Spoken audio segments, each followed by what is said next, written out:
দেখছেন কলকাতা টিভি, আপনাদের সঙ্গে আমি অর্পিতা। শুরু করছি সেরা 10। প্রথমেই যে গুরুত্বপূর্ণ খবরে নজর রাখছি, বেলঘড়িয়ায় প্রকাশ্যে মহিলাকে পুড়িয়ে মারার চেষ্টা। ভর সন্ধেবেলায় মহিলাকে গায়ে আগুন দিয়ে চম্পট দুষ্কৃতীদের। কামারহাটি এলাকায় এই ঘটনার পর চাঞ্চল্য ছড়িয়েছে। শরীরের বেশিরভাগ অংশ ঝলসে গেছে। মহিলার আশঙ্কাজনক অবস্থায় চিকিৎসাধীন সাগর দত্ত হাসপাতালে। টেলিফোন লাইনে রয়েছেন প্রতিনিধি জয়ন্ত মজুমদার। জয়ন্ত, ঠিক কি অভিযোগ উঠে আসছে, ঠিক কি ঘটনা ঘটেছে সেখানে? দেখো, যেমনটা স্থানীয় সূত্র থেকে জানতে পারা যাচ্ছে যে কামারহাটি পৌরসভার 23 নম্বর ওয়ার্ড আর্যনগর এলাকায় ভর সন্ধ্যেতে এক মহিলাকে কিন্তু তিনজন এসে কিন্তু গায়ে প্রথমে কেরোসিন তেল দেয়, তারপরে কিন্তু পুরোপুরি ভাবে আগুন লাগিয়ে দেয় এবং তারপর সেখান থেকে চম্পট দেয়। এবং যখন মহিলা পুরোপুরি আগুনে পুরো দগ্ধ হয়ে যায়, সেই সময় কিন্তু এলাকার স্থানীয় লোকেরা ঘটনাটি দেখতে পেয়ে ছুটে আসে। তখন যেমনটা স্থানীয় লোকেরা জানাচ্ছেন যে ওই মহিলা দাবি করতে থাকে যে তার স্বামী এবং আরো দুজন এসে এই কাণ্ডটি ঘটিয়েছে এবং অবস্থা এতটাই আশঙ্কাজনক হয়ে যায় মহিলার, তৎক্ষণাৎ কিন্তু স্থানীয় একটি বেসরকারি নার্সিংহোম সেখানে তাকে নিয়ে যায়। সেখান থেকে অবস্থা আশঙ্কাজনক হলে স্থানীয় যে হাসপাতাল সাগর দত্ত হাসপাতাল কামারহাটি, সেখানে কিন্তু তাকে নিয়ে আসা হয়। ইতিমধ্যেই কিন্তু তিনি চিকিৎসাধীন রয়েছেন এবং গোটা ঘটনা তদন্ত প্রক্রিয়া শুরু করেছে বেলঘড়িয়া থানার পুলিশ। ধন্যবাদ। কথা বললাম প্রতিনিধি জয়ন্ত মজুমদার।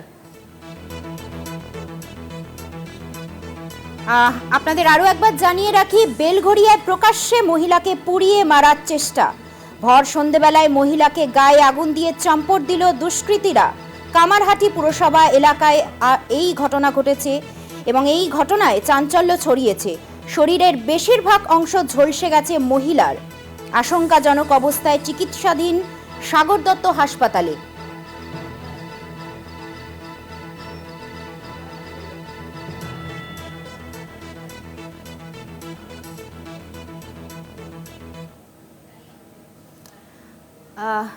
নিয়োগ দুর্নীতি মামলায় ফের জামিন। ইডির পর এবার সিবিআইয়ের মামলাতেও জামিন পেলেন কুন্তল ঘোষ। হাইকোর্টের পর কুন্তলকে শর্ত সাপেক্ষে জামিন দিল সুপ্রিম কোর্টের বিচারপতি সূর্যকান্ত।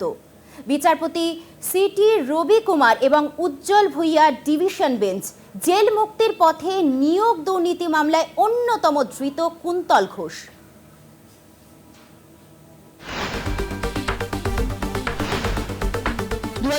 সালের 20 জানুয়ারি নিয়োগ দুর্নীতি মামলায় ইডির হাতে গ্রেপ্তার হয়েছিলেন কুন্তল ঘোষ। চাকরির প্রতিশ্রুতি দিয়ে চাকরি প্রার্থীদের থেকে টাকা তোলা, হিসাব বহির্ভূত বিপুল আর্থিক লেনদেন সহ ভুরি ভুরি অভিযোগ ছিল কুন্তলের বিরুদ্ধে। একই মামলায় 20 ফেব্রুয়ারি কুন্তলকে গ্রেপ্তার করে সিবিআইও। অবশেষে 23 মাস জেল খাটার পর এবার মুক্তি। ইডির পর সিবিআই এর মামলাতেও জামিন মেলায় কুন্তলের জেল মুক্তির ক্ষেত্রে আর কোনো বাধা থাকলো না। জামিন মিললেও কুন্তলের সামনে একাধিক শর্ত রেখেছে সুপ্রিম কোর্ট। শর্ত না মানলে যে কোনো সময় খারিজ হয়ে যেতে পারে কুন্তলের জামিন। কুন্তল ঘোষকে পাসপোর্ট জমা রাখতে হবে। এজেন্সি ও নিম্ন আদালতে মোবাইল নম্বর জমা রাখতে হবে। নিম্ন আদালত ও তদন্তকারী সংস্থার অনুমতি ছাড়া বাইরে যাওয়া যাবে না। তদন্ত প্রক্রিয়াকে কোনোভাবেই প্রভাবিত করা যাবে না। এই মামলায় বিষয়ে সংবাদ মাধ্যমের সামনে মুখ খোলা যাবে না। কোনো সরকারি পদে থাকতে পারবেন না কুন্তল ঘোষ।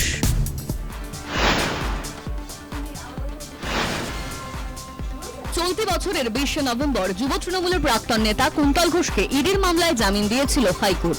এবার সিবিআই এর মামলাতেও কুন্তলকে জামিন দিল শীর্ষ আদালতের বিচারপতি সূর্যকান্ত, বিচারপতি সিটি রবি কুমার এবং উজ্জ্বল ভুইয়ার ডিভিশন বেঞ্চ। দীর্ঘদিন জেলে ছিল।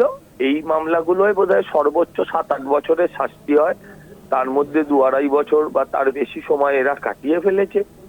স্বাভাবিকভাবে জামিন হয়েছে। জামিন হয়েছে মানে এই নয় যে বেকসুর খালাস হয়ে গেছে, বা এমন নয় যে মামলা খারিজ করে দেওয়া হয়েছে। অনুব্রত বাবুর ক্ষেত্রে দেখলাম যে মিডিয়েটর পায়নি বলে, ট্রান্সলেটর পায়নি বলে তাকে জামিন দিতে হয়েছে। বোঝাই যাচ্ছে তদন্তটা কেমন করছে। মাথার উপরে দিদির হাত আর উপরে দাদার হাত থাকলে এরা সবাই জামিন পাবে। এটা সবে শুরু। পার্থবাবু থেকে শুরু করে সবাই এবার জামিনের জন্য অপেক্ষা করছেন। দেখতে থাকুন, সবাই বাইরে থাকবে। দুর্নীতি নিয়ে তৃণমূলকে বলেছে, দুর্নীতি নিয়ে ভোটে কোনো প্রভাবিত হয় না, ফলে দুর্নীতি যেরকম চলতে থাকে সেরকম চলবে। এর আগে নিয়োগ দুর্নীতি মামলায় জামিন পেয়েছেন মানিক ভট্টাচার্য, জীবনকৃষ্ণ সাহা, কৌশিক ঘোষ, শেখ আলিল ইমাম, সুব্রত রায় সামন্ত এবং চন্দন মণ্ডল। জামিন মিলেছে পার্থ ঘনিষ্ঠ অর্পিতারও। সুপ্রিম কোর্টের নির্দেশ অনুযায়ী দুর্নীতির অভিযোগে গ্রেপ্তার কোনো ব্যক্তির বিরুদ্ধে আদালতে তথ্য প্রমাণ পেশ করতে না পারলে ওই ব্যক্তিকে দিনের পর দিন আটকে রাখা যাবে না। সেই নির্দেশকে হাতিয়ার করেই একের পর এক ব্যক্তির জেল মুক্তি। এবার কি তবে মুক্তি পাবেন পার্থ? নজর সেদিকে। কলকাতা টিভি। পরীক্ষার আগে প্রশ্নপত্র বিকোচ্ছে হাজার হাজার টাকায়। সংবাদ মাধ্যম খবর করতে যেতেই মারমুখী হন পরীক্ষার্থীরা। ফার্মাসিস্ট পরীক্ষার কয়েক ঘন্টা আগে এমনই বেনিয়মের ছবি ধরা পড়েছে আরামবাগের সরকারি পলিটেকনিক কলেজে। ঘটনায় পুলিশ আটক করে 4 জনকে। ফার্মাসিস্ট পরীক্ষার আগে হাজার হাজার টাকায় বিকোচ্ছে প্রশ্নপত্র। পরীক্ষার কয়েক ঘন্টা আগে ছাত্রছাত্রীদের হাতে মাইক্রো জেরক্স করার রেডি টুকলি। পেজের কোশ্চেন পেয়েছেন? ওটা কি ওটা কি ওটা দেখাচ্ছিলাম, ওটা কি না না কি আছে দেখি না, ওটা দেখি একবার দেখি না কি দেখালেন। অভিযোগ পেয়ে সংবাদ মাধ্যম খবর করতে গেলে পরিস্থিতি উত্তপ্ত হয়ে ওঠে। মারমুখী হয়ে ওঠে পড়ুয়ারা। সংবাদ মাধ্যমকে তাড়া করা হয়। এলাকায় উত্তেজনা ছড়িয়ে পড়ে। পরে পুলিশ গিয়ে পরিস্থিতি নিয়ন্ত্রণে আনে। ভাটার মোড় রয়েছে, ভাটার মোড়ে মাঝে মাঝে কোশ্চেন লিক হয়ে যাচ্ছে শুনছি, যেটা দাদারা বলছেন যে কোশ্চেন নাকি কিছু জন পেয়ে যাচ্ছেন পরীক্ষার আগে, পরীক্ষা আধা ঘন্টা 1 ঘন্টা আগে কোশ্চেন পেয়ে যাচ্ছেন। এরকম কিছু অসৎ ছাত্রছাত্রীরা রয়েছে যারা আপাতত নোট টোট করছে, মানে অসৎভাবে করছেন, স্যাররা ধরেওছে অনেককে। 300 জন পরীক্ষার্থীকে 25 লক্ষ টাকায় ফার্মাসিস্ট পরীক্ষার প্রশ্নপত্র সরবরাহ করা হচ্ছে। অভিযোগ কারচুপির পিছনে রয়েছে কলেজের অধ্যক্ষ অধ্যাপকেরা। একটি চক্র টাকার বিনিময়ে পরীক্ষার্থীদের প্রশ্নপত্র দিচ্ছে বলে অভিযোগ স্থানীয়দের। এই যে কলেজের প্রফেসর প্রিন্সিপাল, সে আধ ঘন্টা থেকে 1 ঘন্টা আগে প্রশ্ন উত্তর একবারে সমস্ত মেল করে দিচ্ছে। তার বিনিময়ে প্রচুর টাকার রফা হয়েছে। হ্যাঁ, এই যে ফার্মাসির যে লাইসেন্সটা, এই লাইসেন্সটা মানুষ, এটা তো একটা ধরুন সে ফার্মাসির লাইসেন্স করার পর একটা ওষুধ দোকান করবে, সে যদি টুগলি করে পাস করে যদি পরীক্ষা দিয়ে সে একটা লাইসেন্স নিয়ে ওষুধ দোকান করে, সে তো পেটে যন্ত্রণার ওষুধ মাথা যন্ত্রণায় দিবে। ফার্মাসিস্টের লাইসেন্স পেলেই কেল্লা ফতে। মাসে মাসে হাজার হাজার টাকা রোজগার। জালিয়াতির জেরে অযোগ্য পরীক্ষার্থীরাই পেয়ে যাবেন লাইসেন্স। এরাই একদিন ভুল ওষুধ দেবেন সাধারণ মানুষকে। ভবিষ্যতে ভয়ঙ্কর পরিস্থিতির কথা ভেবে আটকে উঠছেন সাধারণ মানুষ। দীপঞ্জন রায়ের রিপোর্ট, কলকাতা টিভি। ফিরে আসছি একটা বিরতির পর, সঙ্গে থাকুন। দলের শোকজের জবাব দিলেন ভরতপুরের তৃণমূল কংগ্রেস বিধায়ক হুমায়ুন কবির। শোকজের জবাব দিয়েই বুঝিয়ে দিলেন নিজের অবস্থানে তিনি অনড়। তৃণমূল সাংসদ কল্যাণ বন্দ্যোপাধ্যায়ের ভূমিকায় দলের শৃঙ্খলা রক্ষা কমিটির কাছে শাস্তির দাবি জানিয়েছেন তৃণমূল সাংসদ। লাগাতার বিতর্কিত মন্তব্যের জেরে দলের শৃঙ্খলা ভঙ্গের অভিযোগে শোকজ করা হয় তৃণমূল বিধায়ক হুমায়ুন কবিরকে। সোমবার কালীঘাটে জাতীয় কর্মসমিতির বৈঠক করেন মমতা বন্দ্যোপাধ্যায়। তার পরের দিনই দলের নির্দেশের তোয়াক্কা না করে বেফাঁস মন্তব্য করেন তৃণমূল বিধায়ক হুমায়ুন কবির। এরপরই শৃঙ্খলা ভঙ্গের অভিযোগে শোকজ করা হয় তাঁকে। তৃণমূল নেত্রীর নির্দেশে শুক্রবার শোকজের জবাব দেন তিনি। পাশাপাশি ফের দলের আরেক নেতা কল্যাণ বন্দ্যোপাধ্যায়ের বিরুদ্ধে কুকথার অভিযোগ তুলে শাস্তির দাবি জানিয়েছেন ভরতপুরের বিধায়ক। ভালোই বুঝতে পারছেন তাকে কল্যাণ বন্দ্যোপাধ্যায় নিশ্চয়ই তার মধ্যে পড়ে। কল্যাণ বন্দ্যোপাধ্যায় ভট্টাচার্যকে যেভাবে গত কয়েকদিন আগে তাকে নিয়ে প্রশ্ন করেছে যে কার হাত আছে, কার মদত আছে তৃণাঙ্কুর ভট্টাচার্যের উপরে, তো সেটাও ক্লিয়ার হওয়ার দরকার। তো কারণ তিনি সেটা বলে কেন পার পাবে, তিনাকে কেন শোকজের আওতায় আসবে না? আমি ডিসিপ্লিনারি কমিটির কাছে এই প্রশ্নই তো রাখছি। হুমায়ুন কবির শুধু উত্তর দেননি, উত্তরের সঙ্গে প্রশ্ন ছুড়ে দিয়েছেন বলে দাবি করেছেন বিজেপি নেতা সজল ঘোষ। উত্তর দিয়েছেন না, উত্তরের নামে দলের মুখে যাদের দলের শৃঙ্খলা রক্ষা কমিটির গালে জুতোর বাড়ি মেরেছেন। প্র্যাকটিক্যালি ব্যাপারটা তো সেই রকমই। হ্যাঁ, কারণ উত্তর দেননি উনি, উত্তরের সঙ্গে সঙ্গে কিছু প্রশ্ন ছুড়ে দিয়েছেন। আবে দুধে মিশে যাবে আর আঁটি গড়াগড়ি খাবে। দলের কাছে চাপে পড়ে তৃণমূল বিধায়কের বিপ্লব কার্যত শেষ বলে জানিয়েছেন কংগ্রেস নেতা সৌম আইচ রায়। কালীঘাট আর ক্যাপাসিটির লড়াইয়ের এদের বোঝা উচিত যে মাথারা সবসময় এক জায়গায় হয়ে যাবে, মানে আমি দুধে এক জায়গায় হয়ে যাবে, আটি গড়াগড়ি খাবে। তাই উনি এখন পস্তাচ্ছেন। আসলে সেদিনকার মিটিংটা ছিল ভাইপোদের টিমকে সাইজ করার মিটিং, ওটা শৃঙ্খলা রক্ষা কমিটি কিছুই নয়, ভাইপো কমিটি সাইজ হবে, তাই হয়েছে। এখন উনি ম্যানেজ করার চেষ্টা করছেন। দলের কাছে 3 পাতার চিঠি দিয়ে শোকজের জবাব দিয়েছেন তৃণমূল বিধায়ক হুমায়ুন কবির। দুঃখ প্রকাশ করার পাশাপাশি কেন কুকথা বলেও শাস্তির মুখে পড়ছেন না কল্যাণ বন্দ্যোপাধ্যায় তা নিয়েও প্রশ্ন তুলেছেন ভরতপুরের তৃণমূল বিধায়ক। কলকাতা টিভি। রাতারাতি ইসকনের রিউটার্ন, চিন্ময় কৃষ্ণকে নিয়ে অবস্থান বদল বাংলাদেশ ইসকনের। শুক্রবার বাংলাদেশ ইসকনের তরফে নতুন বিবৃতি। চিন্ময় কৃষ্ণের সঙ্গে দূরত্ব নয়, চিন্ময় কৃষ্ণকে সমর্থন করে বাংলাদেশ ইসকন। চিন্ময় কৃষ্ণ দাস, চন্দন কুমার ধর ইসকন বাংলাদেশের মুখপাত্র নন, তাই তার বক্তব্য সম্পূর্ণ তার ব্যক্তিগত। অতএব নীরাজ গৌর দাস, স্বতন্ত্র গৌর দাস ও চিন্ময় কৃষ্ণ দাসের বক্তব্য এবং কৃতকর্মের জন্য ইসকন বাংলাদেশ কোনোভাবেই দায়ী নয়। বৃহস্পতিবার সন্ধ্যায় সাংবাদিক সম্মেলন করে ইসকন বাংলাদেশ জানিয়েছিল রাষ্ট্রদ্রোহের অভিযোগে ধৃত হিন্দু সন্ন্যাসী চিন্ময় কৃষ্ণ দাস তাদের সংগঠনের কেউ নন। তবে রাত পোহাতেই অবস্থান বদল। 24 ঘন্টার মধ্যে চিন্ময় কৃষ্ণ দাসের আন্দোলনকে সমর্থন করা নিয়ে অবস্থান স্পষ্ট করল বাংলাদেশের ইসকন।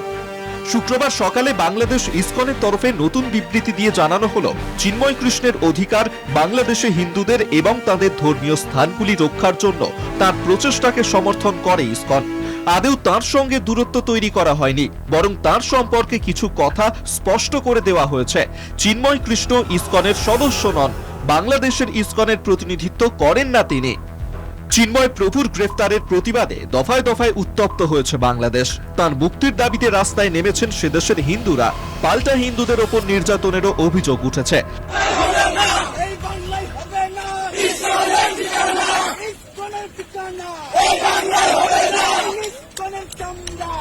বর্তমানের পরিস্থিতি নিয়ে মুখ খুলেছেন শেখ হাসিনাও।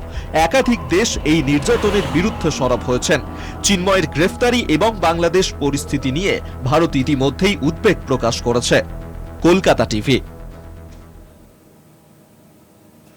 ফিরে আসছি আরো একটা বিরতির পর, সঙ্গে থাকুন।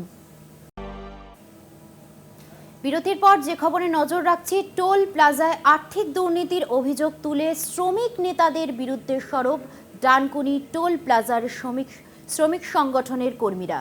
টোল প্লাজার দখল নিয়ে দুই শ্রমিক সংগঠনের লড়াই দীর্ঘদিনের। এবার কোটি কোটি টাকার আর্থিক দুর্নীতির অভিযোগ এবং কর্মীদের ওপর অত্যাচারের অভিযোগ তুলে বিক্ষোভ দেখায় তৃণমূল শ্রমিক সংগঠনের এক গোষ্ঠী। ডানকুনি টোল প্লাজা কাদের দখলে থাকবে এই নিয়ে তৃণমূল শ্রমিক সংগঠনের দুই গোষ্ঠীর লড়াই দীর্ঘদিনের। এবার তৃণমূল শ্রমিক সংগঠনের নেতাদের বিরুদ্ধে কোটি কোটি টাকার আর্থিক দুর্নীতির অভিযোগ এবং কর্মীদের ওপর অত্যাচারের অভিযোগ তুলে বিক্ষোভ দেখায় তৃণমূল শ্রমিক সংগঠনের এক গোষ্ঠী। ডানকুনি টোল প্লাজায় আর্থিক দুর্নীতির সাথে যুক্ত তৃণমূল শ্রমিক সংগঠনের সম্পাদক নিসার আলী মল্লিক ও সহ সম্পাদক নিতাইদের বিরুদ্ধে অভিযোগ সংগঠনের কর্মীদের। দুজনের অপসারণের দাবিতে বিক্ষোভ দেখান সংগঠনের কর্মীরা। তৃণমূল শ্রমিক সংগঠনের সহ সম্পাদক নিতাইদের বিরুদ্ধে কর্মীদের কাজ থেকে তাড়িয়ে দেওয়ার ভয় দেখিয়ে দিনের পর দিন অত্যাচার চালানোর অভিযোগ। সংগঠনের তহবিলের টাকা নয়-ছয় করে মুনাফা লোটারও অভিযোগ রয়েছে। সমস্যা মানে আমরা এটা 3টে শিফটে আমরা ডিউটি করি, এইখানে আমরা খুব পরিশ্রম করে করি, তারপরে মানে পরিশ্রম করে ডিউটি করে। আরে দুজনা রয়েছে নিতাই দে, নিসার মল্লিক, এরা না ডিউটি করে সিগনেচার করে এরা চলে যায়, আবার 26টা করে ওটি পায়, এটাও আমাদের জানা ছিল না। আর এরা যে 63,000 যে গাড়ির ব্যাপারটা ছিল, এরা যে আমরা জানি ওর পার্সোনাল গাড়ি, এটা তো আমাদের জানা ছিল না, 63,000 টাকাটা পায়। যদিও দলের নেতাদের বিরুদ্ধে শ্রমিক সংগঠনের কর্মীদের এই বিক্ষোভে স্বাভাবিকভাবেই অস্বস্তিতে দলীয় নেতৃত্ব। নিতাই দে এবং নিসার আলী মল্লিক দুজন যে সম্পাদক ও সহ সম্পাদক আছেন দলে, তাদের বলেছেন যে তারা ডিউটিটা নিয়মিত করেন না এবং তারা ড্রেস পরে ডিউটি করেন না, অভিযোগ ছিল। তাই এটা বলার পর আমি শোনার পরে আমি বলেছি এবং সকালবেলা সিদ্ধান্ত হয়েছে যে না, নিশ্চয়ই সকলে ড্রেস পরে ডিউটি করবে। এবং যেহেতু একটা মানুষ যখন কোনো সংগঠনের দায়িত্বে থাকে, হয়তো পুরোপুরি সময় সে তার কর্মক্ষেত্রে দিতে পারে না, তবু যতটুকু সময় পাবে তারা নিশ্চয়ই তাদের কর্মক্ষেত্রে দেবে, এটা খুব ছোট ব্যাপার। ঘটনায় তৃণমূলের বিরুদ্ধে কটাক্ষ বিজেপির। যেখানেই তৃণমূল সেখানেই দুর্নীতি, আর দুর্নীতি তৃণমূল সমর্থক শব্দ, আর সবটাই হয় মুখ্যমন্ত্রীর ছবিকে সামনে রেখে। আজকে ডানকুনি টোল প্লাজাতে যেটা হয়েছে, এটা শুধু ডানকুনি টোল প্লাজা নয়, সর্বক্ষেত্রে এই দলের দুটো গ্রুপ, যারা খাচ্ছে আর যারা পাচ্ছে না, তাদের মধ্যে লড়াই। টোল প্লাজার দখল নিয়ে তৃণমূল নেতা কর্মীদের এই মতবিরোধ আদৌ মিটবে নাকি তা জারি থাকবে তা নিয়ে প্রশ্ন উঠছেই। কলকাতা টিভি। বাঁকুড়ার পাত্রসায়ের ব্লকের বালশি 2 নম্বর অঞ্চলের 2 তৃণমূল নেতা মানবিকতার পরিচয় দিলেন। পাকা বাড়ি থাকায় ফিরিয়ে দিলেন আবাস যোজনার ঘর। অন্যদিকে কালনায় বিধবার বাড়ি দখল করে আবাসনের সার্ভে করালো একজন পাকা বাড়ির মালিক। ফের সার্ভে করিয়ে যথাযথ ব্যবস্থা নেওয়ার আশ্বাস কালনা মহকুমা শাসক শুভম আগরওয়ালের। এবার উলট পুরাণ, শাসক দলের বিরুদ্ধে আবাস নিয়ে বিক্ষোভ ক্রমে পুঞ্জীভূত হচ্ছে। এই পরিস্থিতিতে আবাস যোজনার বাড়ি ফিরিয়ে দিলেন তৃণমূলের অঞ্চল সহ সভাপতি ও অঞ্চল কোর কমিটির সদস্য। যোগ্যদের বাড়ি পাইয়ে দেওয়ার লক্ষ্যে ঘর ফিরিয়ে দিলেন আনন্দ মাঝি ও নিমাই মাঝি নামে 2 ভাই। বাঁকুড়ার পাত্রসায়ের ব্লকের বালশি 2 নম্বর অঞ্চলের ওই তৃণমূল নেতা মানবিকতার পরিচয় দিলেন। বাড়ি ফেরানোর জন্য একটি লিখিত দরখাস্ত করে পাত্রসায়ের সমষ্টি উন্নয়ন আধিকারিকের কাছে জমা দেয় 2 তৃণমূল নেতা। যখন সার্ভে টিম আবার বাড়ি দেওয়ার জন্য বাড়ি বাড়ি যাচ্ছে, তখন আমরা 2 ভাই ঠিক করলাম যে এখন আমরা বাড়ি আর দেবো না, কারণ আমাদের বর্তমানে একটি পাকা বাড়ি আছে, সেই জন্য বাড়িটি ফেরত দিলাম। যখন বাড়িতে সার্ভে টিম যায়, যাওয়ার পর বলে আমরা বাড়ি করেছি, আমাদের বাড়িটি দরকার নেই, এই বাড়িটি যাতে এবং গরিব মানুষ পায় তার জন্য আপনারা ব্যবস্থা করুন। সেই কারণে নিমাই মাঝি ও আনন্দ মাঝি পাত্রসায়ের ব্লকে বিডিও অফিসে গিয়েছিল এবং বিডিও অফিসে গিয়ে রিসিপ্ট সেকশনে জমা দিয়ে যে যাতে আমার বাড়িটি আমাকে না দিয়ে অন্তত যে গরিব মানুষ এবং যোগ্য ব্যক্তি পায় তার ব্যবস্থা করেছে। কালনায় বিধবার বাড়ি দখল করে আবাসনের সার্ভে করালো একজন পাকা বাড়ির মালিক। কালনা মহকুমা শাসককে লিখিত অভিযোগ জানান ওই মহিলা। পূর্বস্থলী 2 নম্বর ব্লকের পশ্চিম আটপাড়া গ্রামের ঘটনা। আনসুরা বিবি শেখ নিজের কাঁচা বাড়িতে একাই থাকেন। তিনি একটি প্রাথমিক স্কুলের ছাত্রছাত্রীদের রান্না করার কাজে যুক্ত। বিধবার অভিযোগ, তার অবর্তমানে রহিম শেখ নামের একজন পাকা বাড়ির মালিক তার বাড়ির দখল নিয়ে সরকারি কর্মচারীদের দিয়ে একটি সার্ভে করান। অভিযোগ, আবাসন প্রকল্পে সরকারি ঘর নেওয়ার জন্যই তার বাড়ির দখল নিয়েছিল রহিম শেখ। মানে আপনি কি ঘর পাননি? না। তাহলে কে পেয়েছে? আপনার ঘরটা কে পেয়েছে? ওই যে রহিম শেখ পাচ্ছে। কেন? ও আমার ঘরে ছবি তুলে নিয়ে যাচ্ছে। ছবি তুলে নিয়ে গিয়েছে? তবে সার্ভে করানোর কথা স্বীকার করেন রহিম শেখ। স্থানীয় মাজিদা গ্রাম পঞ্চায়েত প্রধান খন্দকার মুজিবুর রহমান বিষয়টি খতিয়ে দেখার আশ্বাস দিয়েছেন। ওটা আমরা তো জানি না, ধরুন আমরা তো ইনকোয়ারিতে ছিলাম না, আমি প্রধান বলছি, আমি ছিলাম না ইনকোয়ারিতে, বা ইনকোয়ারিতে আমাদেরকে ডাকে উনি। হ্যাঁ, যদি এইভাবে ডাকা না হয় বা না যদি করে, যে লিস্ট বেরিয়েছে তো তো নাম নেই দেখছি, তাহলে তো বাদ হয়ে গিয়েছে, তা আউট হয়ে গিয়েছে। 100 বার করবো, 100 বার নেবো না কেন? খুবই গুরুত্বপূর্ণ অভিযোগ। পূর্বস্থলী 2 নম্বর বিডিওকে দিয়ে ফের সার্ভে করিয়ে যথাযথ ব্যবস্থা নেবেন বলে জানান কালনা মহকুমা শাসক শুভম আগরওয়াল। আবাস তরজা চলছে, সমস্যার সমাধানের দিকে তাকিয়ে বঞ্চিতরা। কলকাতা টিভি। এরপর যে গুরুত্বপূর্ণ খবরে নজর রাখছি, কসবা কাউন্সিলরকে খুনের চেষ্টার কাণ্ডে গ্রেফতার আরও একজন। গ্রেফতার মোহাম্মদ আলী। গুলশান কলোনি থেকে গ্রেফতার মোহাম্মদ আলী। আপনাদের আরও একবার জানিয়ে রাখি, কসবা কাউন্সিলরকে খুনের চেষ্টার কাণ্ডে গ্রেফতার আরও একজন। গ্রেফতার মোহাম্মদ আলী। গুলশান কলোনি থেকেই গ্রেফতার মোহাম্মদ আলীকে। আপনাদের আরও একবার জানিয়ে রাখি, কসবা কাউন্সিলরকে খুনের চেষ্টার কাণ্ডে গ্রেফতার আরও একজন। গ্রেফতার হয়েছেন মোহাম্মদ আলী। গুলশান কলোনি থেকেই তাকে গ্রেফতার করা হয়। আপনাদের আরও একবার জানিয়ে রাখি, কসবা কাউন্সিলর খুনের কাণ্ডে গ্রেফতার হয়েছে আরও একজন। গ্রেফতার হয়েছে মোহাম্মদ আলী। গুলশান কলোনি থেকেই তাকে গ্রেফতার করা হয়েছে।